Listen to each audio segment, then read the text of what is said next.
नवरात्रि आते ही मन में एक सवाल उठता है, क्या उपवास केवल भूखा रहने का नाम है या इसके पीछे कोई गहरा आध्यात्मिक और वैज्ञानिक रहस्य छुपा है।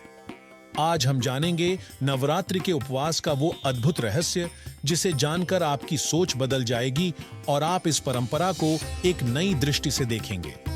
नवरात्रि में 9 दिन तक उपवास रखने का संबंध केवल शरीर से नहीं बल्कि मन और चेतना से होता है। यह हमें अपनी आंतरिक शक्ति से जुड़ने का अवसर देता है।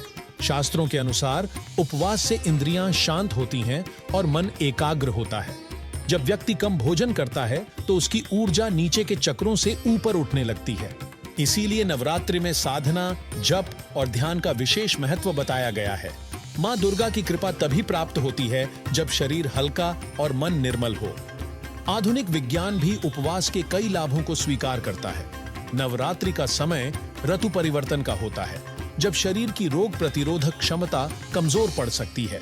उपवास पाचन तंत्र को आराम देता है, जिससे शरीर खुद को डिटॉक्स करता है और विषैले तत्वों को बाहर निकालता है।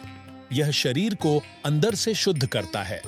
फलाहार, कुत्तू, सिंघाड़ा जैसे आहार शरीर को ऊर्जा देते हैं, लेकिन भारीपन नहीं बढ़ाते।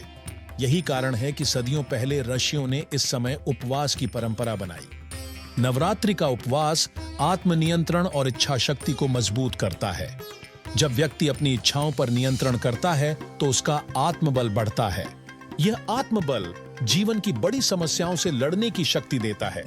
यह आपको मानसिक रूप से अधिक स्थिर और शांत बनाता है।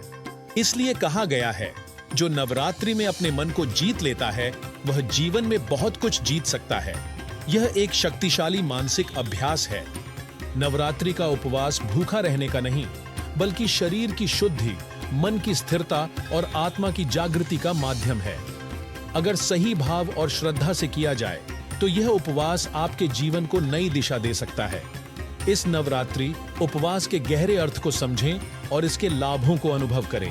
जय माता दी।